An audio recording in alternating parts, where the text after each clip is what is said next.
lixo. É impressionante a capacidade que a gente tem de produzir sacos de lixo. Você já parou para pensar nisso?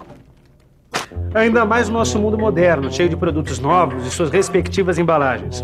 Todo dia nós fechamos os nossos sacos de lixo, os colocamos em frente à nossa casa e sentimos a consciência do dever cumprido. A casa está limpa. Mas será que o problema do lixo termina aí? Infelizmente, não. Na teleaula de hoje, você vai se questionar sobre o lixo e a dimensão que ele tomou no nosso mundo atual e refletir um pouco mais sobre as possíveis soluções para esse problema. A partir de agora, não desperdice atenção. A teleaula de hoje está apenas começando.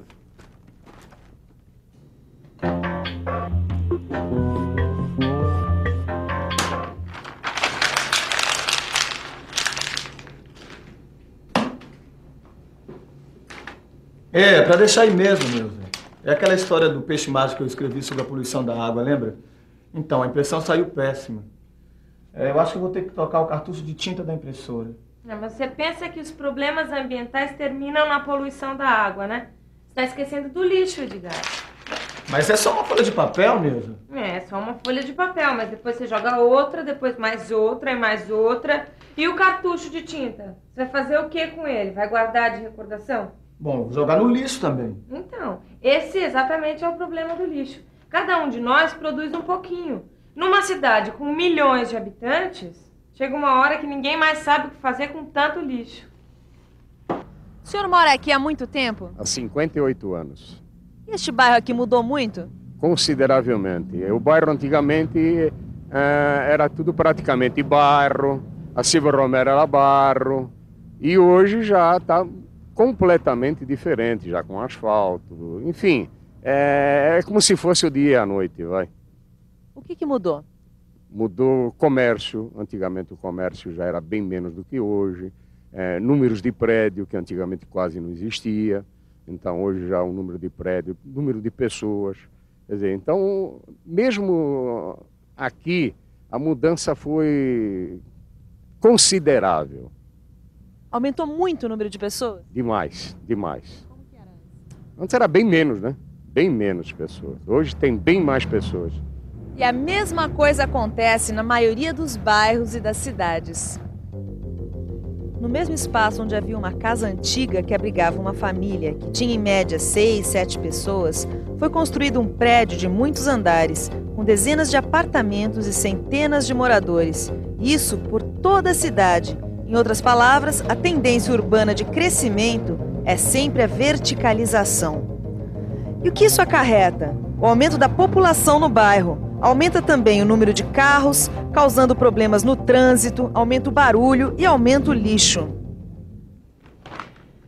Está dizendo aqui que o Brasil produz hoje em dia cerca de 90 mil toneladas de lixo por dia.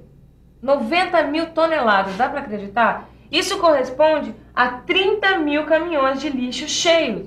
30 mil caminhões? Mas o que é que a gente faz com tanto lixo? Bom, você já viu a loucura desenfreada de embalagens e produtos descartáveis que existem hoje em dia. E isso, sem dúvida, agrava muito esse problema. E será que esse lixo pode ser tratado?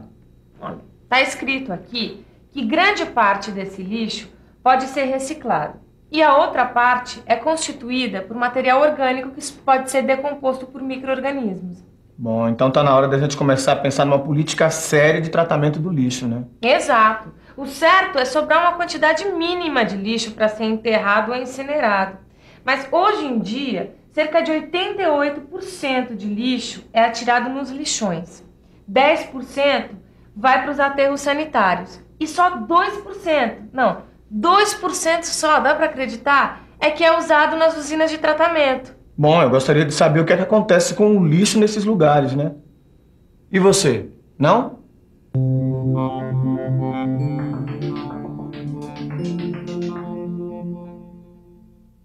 Os lixões são terrenos comuns onde o lixo é depositado diariamente a céu aberto. Seu maior problema é provocar a contaminação da água, do solo e do ar. A decomposição do lixo produz um líquido negro, altamente poluente, que penetra o solo, atinge as águas que saem das fontes e minas, enfim, as águas que bebemos. Essa decomposição também provoca a proliferação de animais que transmitem inúmeras doenças. o solo contaminado torna-se improdutivo, além de ser um grande desperdício ocupar esses enormes terrenos com lixo. Já os aterros sanitários são uma solução melhor do que os lixões, pois são áreas escolhidas com critério, isto é, em terrenos não produtivos e não localizados em áreas de preservação ambiental. Nestes aterros, o lixo é disposto em camadas, cobertas com terra ou argila e compactadas por tratores e esteiras. Depois de algum tempo, esse lixo é parcialmente decomposto por micro-organismos que se alimentam dele. O problema com os aterros é que nem todo o lixo é decomposto e o excedente vai se acumulando até lotar a capacidade do terreno. Em São Paulo existem atualmente 5 aterros sanitários, um apenas para entulhos da construção civil. Dos outros 4, 2 já estão esgotados. Nas usinas de tratamento não se acumula lixo. Ao chegar na usina, o lixo é espalhado em esteiras móveis para que materiais recicláveis possam ser separados, como vidros, papéis, metais, plásticos e outros. Esses materiais depois são vendidos às indústrias de reciclagem. O lixo restante é colocado em enormes tubos chamados biodigestores, onde, por meio da ação de micro-organismos, transforma-se em um composto orgânico que pode ser usado como adubo ou componente de rações para animais. O lixo residual que sobrar é levado para um aterro sanitário. E ainda existe o método da incineração.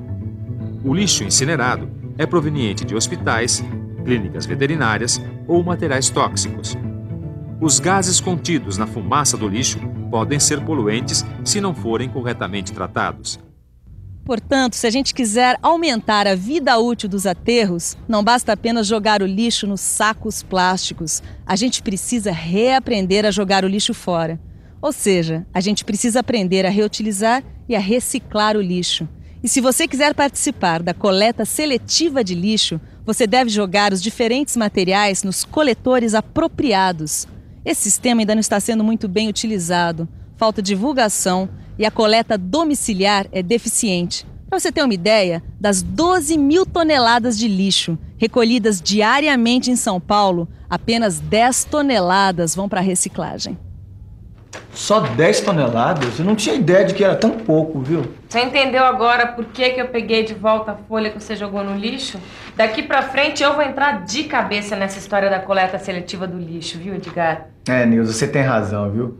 Você sabe que isso me despertou uma curiosidade? De conhecer alguma coisa mais sobre o papel. Vamos dar uma olhada pra ver se a gente encontra alguma coisa na nossa enciclopédia eletrônica, né? Boa. Vamos ver. Olha só.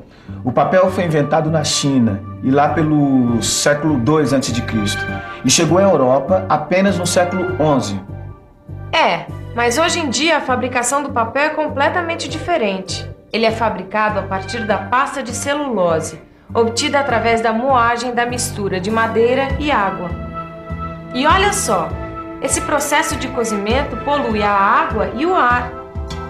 E o pior é que para se fabricar 1 tonelada de papel virgem, são utilizadas de 10 a 20 árvores adultas e 100 mil litros de água.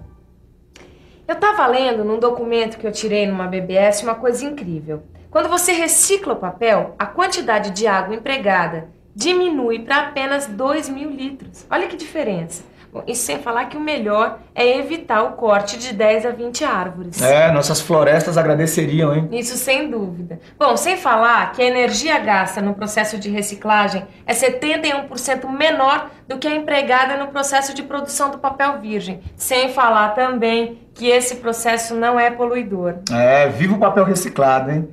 Bom, mas como será que é feita essa reciclagem, hein? O papel é um material usado em larga escala no mundo de hoje. É impossível olhar para qualquer canto sem perceber a sua presença, seja através de panfletos, livros, revistas, embrulhos e caixas. E seu uso em larga escala sempre nos remete ao problema do corte das árvores. Por isso, a sua reciclagem assume uma importância muito grande. Estamos na escola do Senai e vamos conversar agora com o professor Célio. Professor, quais são as principais etapas no processo de reciclagem do papel? A coleta das aparas, a seleção das mesmas, a desagregação, a homogeneização, a formação da folha de papel, a prensagem e a secagem. Mas não é apenas o papel que vive da reciclagem do lixo. Existem também outros materiais importantes, como o vidro, o metal e o plástico.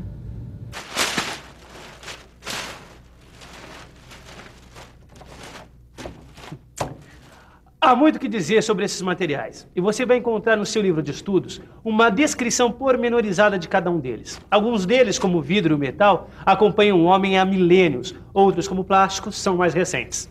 No entanto, o uso que se faz desses materiais hoje em dia excede, em termos de quantidade, tudo que o homem já sonhou produzir algum dia. Porém, o mais importante é saber que, em todos os casos, a reciclagem é sempre vantajosa. Seja em termos de economia de energia, seja em termos de preservação do meio ambiente. Veja só, no caso do plástico, a economia de energia chega a 90%. Realmente é impressionante a economia que se pode fazer com a reciclagem, hein, Nilza? Isso sem contar o benefício para o meio ambiente, né? Mas eu estava lendo uma coisa muito interessante aqui, Edgar. O Programa das Nações Unidas para o Meio Ambiente. Ele apresenta as seguintes soluções para o problema do acúmulo de lixo. Reduzir, isso é, utilizar menos material e evitar o desperdício. Reutilizar, não jogar fora produtos usados, utilizá-los de outras maneiras ou encaminhá-los para fábricas de reciclagem. Reciclar, ou reprocessar a matéria-prima dos produtos para a fabricação de novos produtos. Incinerar, para aproveitar pelo menos parte da energia gasta na confecção dos produtos. Dispor em aterros. Em último caso, acumular os resíduos em áreas especialmente preparadas. E quanto mais gente ficar consciente disso, melhor, hein? Eu modestamente já estou fazendo a minha parte. Olha, meu porta-lápis é uma lata velha de refrigerante. E essa caixinha aqui eu uso para guardar tesouras, ferramentas, essas coisas, né? Além disso, eu tenho procurado comprar só embalagens de bebida retornáveis, né? E separei todo o lixo. Eu também tenho uma hortinha no fundo de casa e eu estou usando cascas de frutas e folhas de legumes para adubar. Isso aí, Nilza. Isso é que é levar a coisa ao pé da letra, hein? E você?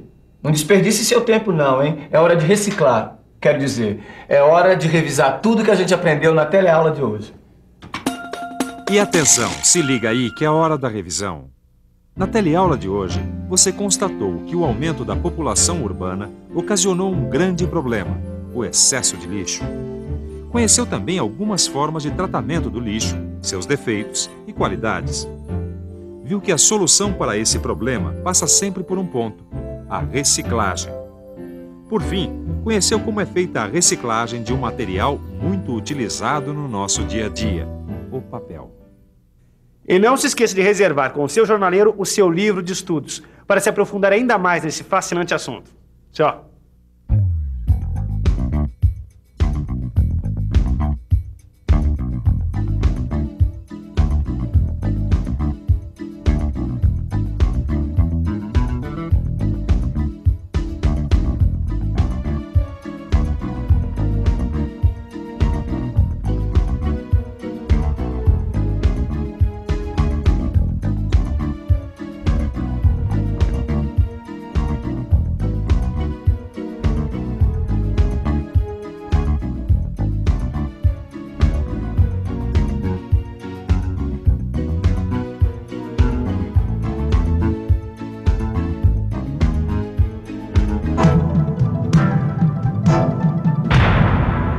Telecurso 2000, um programa de educação do Sistema Fiesp e da Fundação Roberto Marinho.